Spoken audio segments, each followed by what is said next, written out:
welcome to the program. This is Vivica Williams, and you're watching Head to Head. Creative economy is a new and developing aspect of modern cities. And when we talk about modern cities, we absolutely must speak about smart cities, those on the digital edge of modern urban design and operation.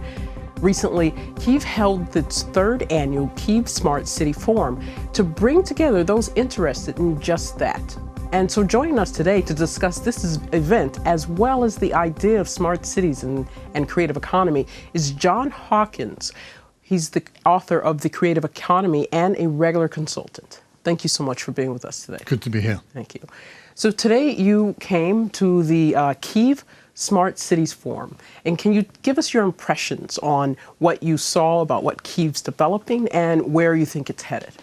Well, can I just say that I was very impressed when I came to this. I had no idea the city was so big. Huh. And I came here to talk about creative economy and creative industries.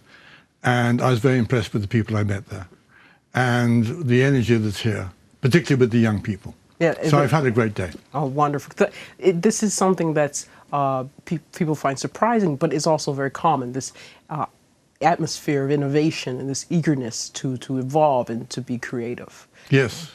The city is not as visible in the rest of Europe as it ought to be. Yes. And so what then are your impressions after going to this forum? My impression is that it's been, and I've been here 24 hours, so forgive me. Well, just for your impressions. My impressions are that there's a lot of energy, a lot of activity, that it's all begun in the last 2, 3, 4 years. I may be wrong about that, but people were saying that there were some changes 2 or 3 years ago. Yes. There are new companies starting. There's a lot of networking taking place. Yes. There was a very big event on Creative Ukraine about 2 or 3 weeks ago. We had Smart City today. Yes. So there's a lot of things happening. Right. And so when you were there and seeing some of the products and ideas being presented, did any of them strike you as something out of the usual, or are most of these ideas ones you'd already seen? The products that I saw were mainly those from companies outside of Ukraine. Uh-huh. They were a lot from China. Okay. There were 3 big Chinese companies here.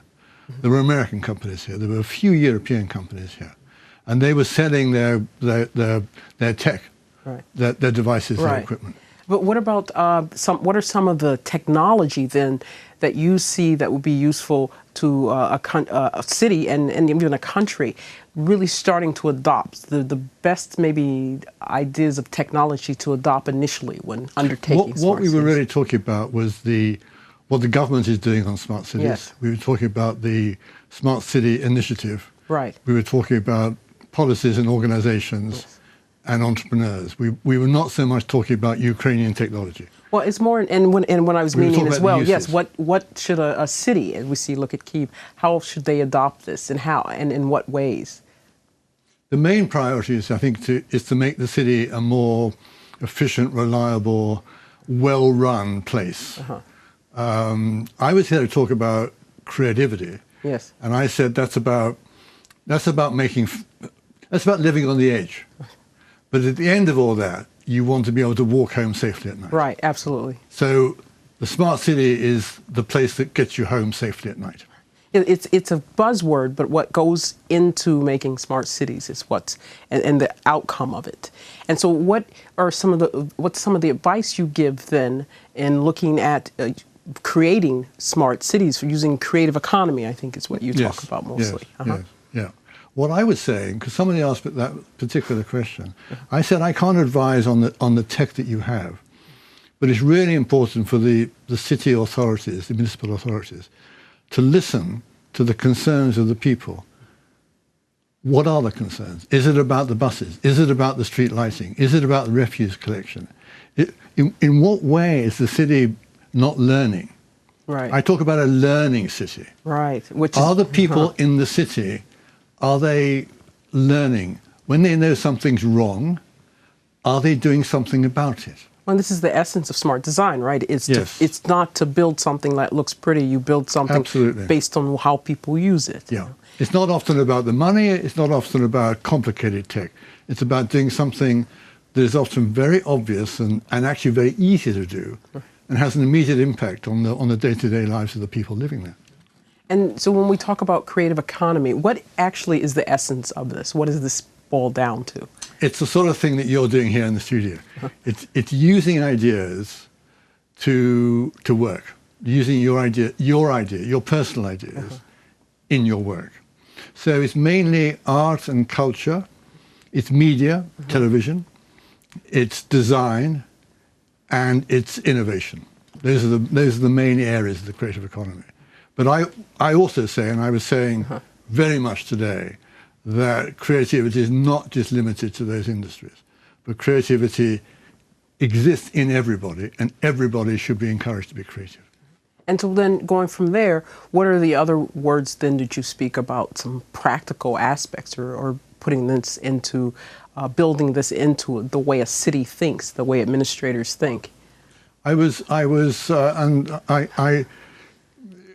just been here for a short time, so I find it difficult, but I was trying to say this afternoon that managing how you do that is critical. Yes. And that it must start with the individuals, the entrepreneurs, the business people. Government can help, government can promote, government can get the right regulations, but it's really up to the energy, the ambition, the determination, and the skill, the management skill of the individuals in the businesses. And so then the place of the government often is creating the right legislative environment in different aspects. Yeah. In the same way they do for agriculture, manufacturing, logistics, all those industries, they have to make sure that the regulations fit a creative economy. They make sure they fit agriculture and banking, and transport. I've been told they're not quite right yet to help people to be creative and innovative. They're trying to get on the way, so they're getting on the way. And having more events like this and bringing in people is definitely very useful. Yes. And so could you tell us, now you travel a lot. You spend a lot of time traveling and learning about how creative economy is or is not implemented. So what are some of these examples you see of where things have been done well? Well, America is the most creative place, most innovative place in the world, because everybody wants to do it, and they have no problems about being very creative, surprising, shocking, and also making money out of it. Some countries, my own, I would say, Britain, are quite good at having weird ideas, of being surprising and shocking, but they're a bit ambivalent about making money out of it. In China, let's say, they're very keen to make money out of it, but they're not very good at the really new and interesting ideas.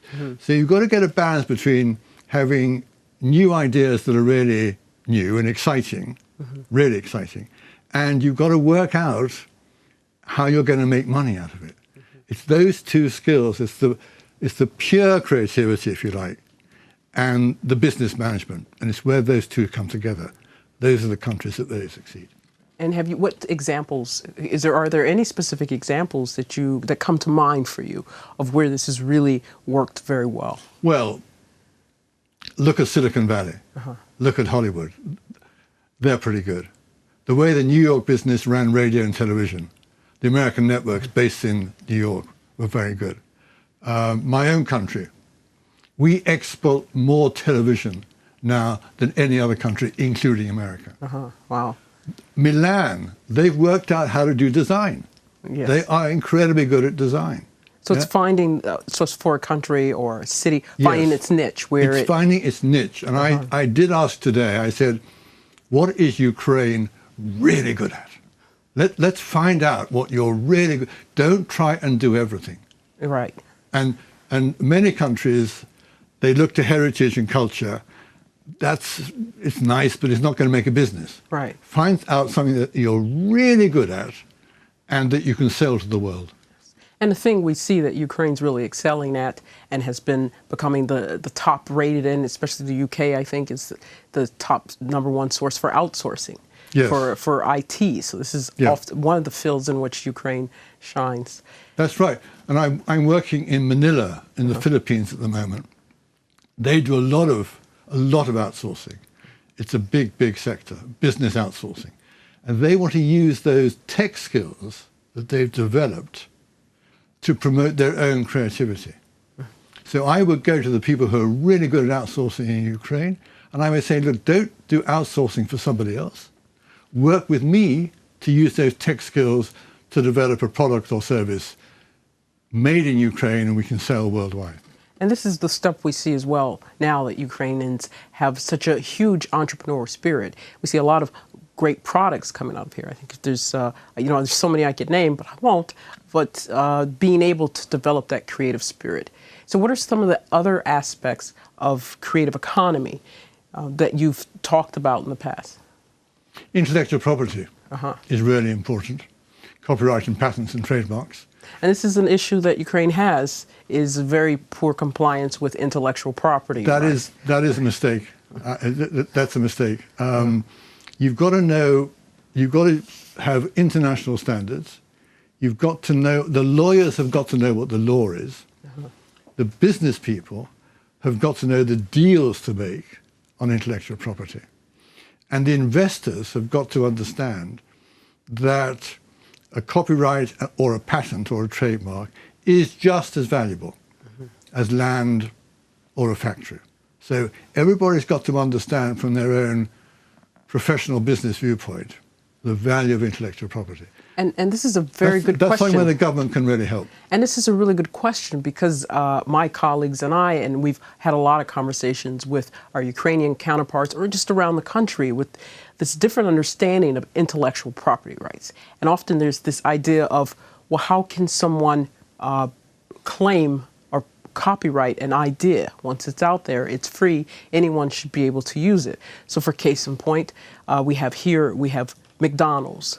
And then you'll see right across the street from a place called McFoxy's, which has some of the exact same identical things, and they still exist here in Ukraine. So how would you convince Ukrainians or people coming to work with Ukraine about following the laws of property rights, intellectual property? I don't know that particular example, but if I'm McDonald's, I would prosecute someone who is using my trademark to pretend to be me. Well, I guess my question more is about how do you change these ideas or instill a belief in the protection of property rights? You have an educational program, and that happened with the music business, and it happened with television and film. And then you make sure that you prosecute when people break the law, and you make sure that the McDonald's service or the legal copy of the film or the music which is being downloaded is better than the fake copy. And you use the law courts. America's done this, Britain's done this, China has done this. That's the way to do it. It normally happens that countries do not worry very much about intellectual property until they start to export. Then suddenly they get really interested in it. So then this is what we're going to hope we see when Ukraine has some new free trade agreement with Canada. We've got increased free trade agreements with other countries coming up, probably with the UAE, I believe, where that's visa-free. But regardless, hopefully the more Ukraine starts to export, the more we'll see a love and respect of intellectual property rights. Yes. Thank you so much for being with us today. It's been a pleasure talking with you. Thank you. Today, we were speaking with John Hawkins about the creative economy. Thank you for watching.